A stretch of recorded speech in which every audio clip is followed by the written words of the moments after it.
Hey everyone, excited to give you an update on our grant process and our partnership with Policy Titans as we move forward with our grant hunting season. We're going to talk about today is really storytelling and how storytelling is at the essence of so much of all of this. Just like marketing or developing a company, storytelling really is at the core of it. The hot topic subject matter is, all right, where does AI fit into all of this? Because grant world is absolutely being shaken up with technology and AI just kind of reshaping this space. So I want to kind of really tackle that question head on and have Justin kind of share with us insights there, where AI is helpful, where it's not, what to be mindful of. Justin, you can kick us off here. Let's kind of jump into it. How do you describe storytelling in grant writing? So storytelling is going to be a little different than writing a novel. Writing stories for grants is basically branding and marketing. It is taking the personal story of whoever founded the nonprofit. It's taking the history of the nonprofit, what you've done in the community, and then what you will do in the community, especially with the grant. You want to always talk as though you're going to win grants and you are going to move ideas into actions. Be direct, talk about deliverables,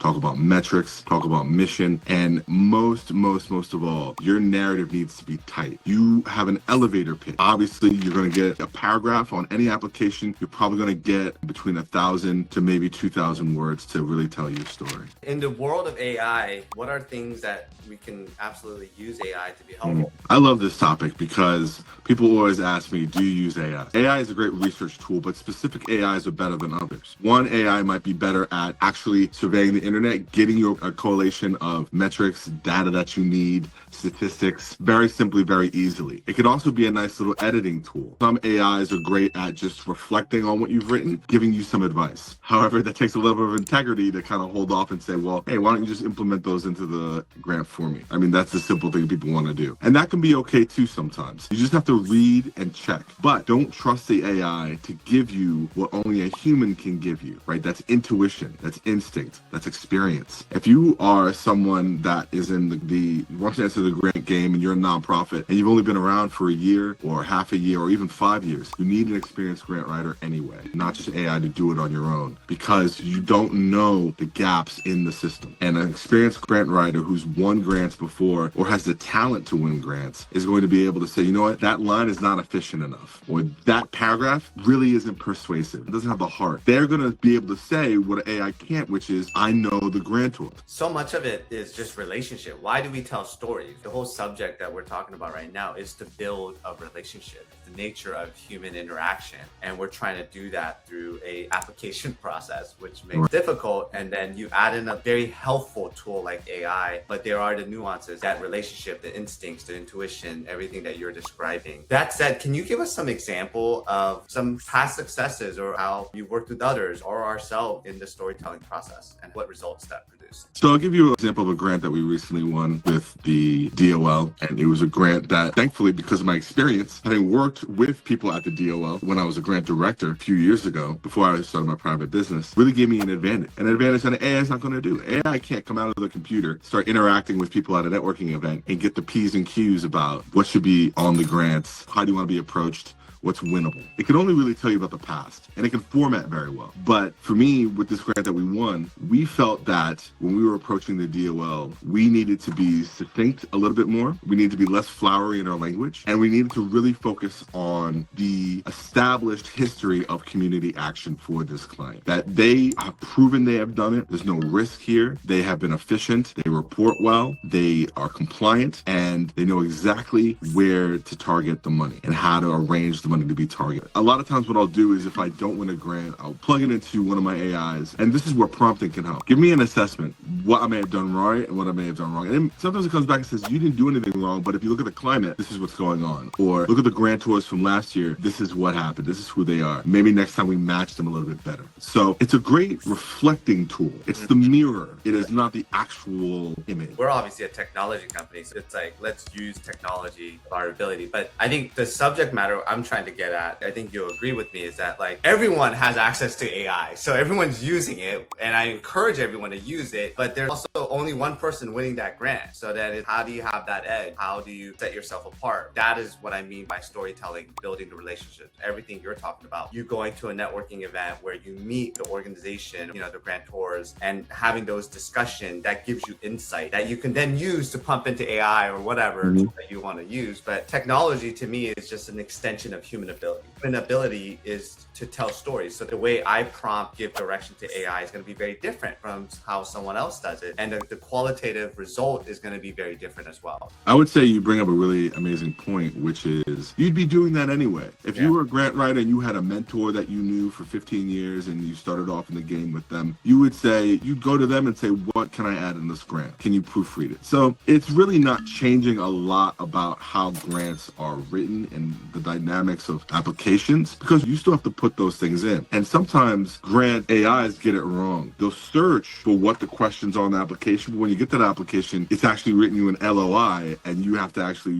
retrofit now for those answers. So applications are smart, grantors are smart, they know what's going on. Can you talk a little bit about how do you balance from a qualitative level, really investing into one or two grants that you're going to pour into, spend a lot of time on? How do you balance that, and how do you kind of figure out what's the path forward? It's been a little difficult sometimes because the demand of the client is going to dictate what we have to do, because at the end of the day, they're paying the money. They're going to give me the directive of what they want. I always advise shoot your best shot. The Steph Curry model can work for some people. Those are usually when they have staffs of over maybe 20 grant writers at a time. But for most of the time, you want to go quality over quantity, and you really want to be intentional of what you identify. It truly works a lot better. Your writing will be much more improved the more intentional you are, and with a little element of kind of, this is maybe my only shot. When you are shooting that game-winning shot and say, I don't think we're going to do 5 grants or 10 grants, I think we're going to do 2, it really does improve the adrenaline rush that you get when you're actually writing the grant. I think a lot of people that I talk to, they're like, oh, I should try to go after that. But they know that it's not a good fit. And my thing is like, then why spend that time and energy? Find the one that is a good fit and then go after that. And then from a quantitative standpoint, it's like, if you find there are 5 that are a good fit, that's when you should expand the capability. But I'm in total agreement with you there. Really good insights. I want to switch gears here a little bit. A lot of our clients and projects for NAS are not actual organizations. They are individual artists or people that are doing things on the weekend or ocean cleanup day. All these things that are really powered by individuals or artists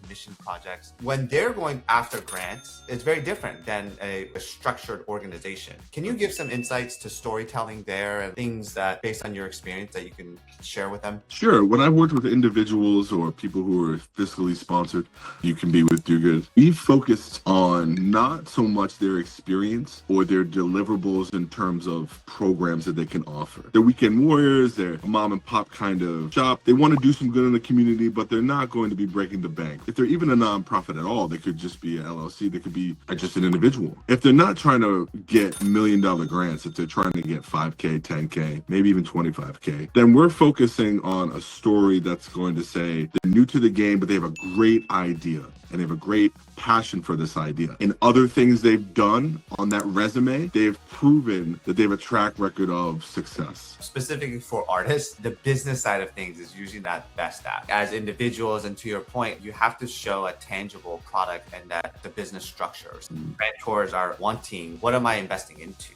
So then budgets, timelines show even art that is tangible, that there's a plan that is going to move the needle forward, whatever that objective is or whatever that project is. I love that. All right. Thanks, Justin. Really appreciate all of the insights and everything you've been sharing. What I'm taking away from this is storytelling is really just building relationships. Relationships is based on authenticity, on connection, all of these things. A grant and a grantor is a relationship. That's why storytelling is so critical. And it's the essence of it all, because relationships move at the speed of trust. And that's what you're trying to build. Justin, any final words you can share? I would say this. Storytelling is about authenticity as well. It's your one shot to really let them know that you really, really are invested. There are a ton of people who can start a nonprofit or just go for grants that can use the money for good, but they are not trying to build a relationship with the grantor, as you said. That is the key. Save the emails of people you interact with, get their business cards, talk to them, go to networking meetings, meetings, give them a phone call, have a Zoom with someone. Get in there and get some insight for your client. The harder you work on it, the more rewards you're going to get. Awesome. Thanks, guys.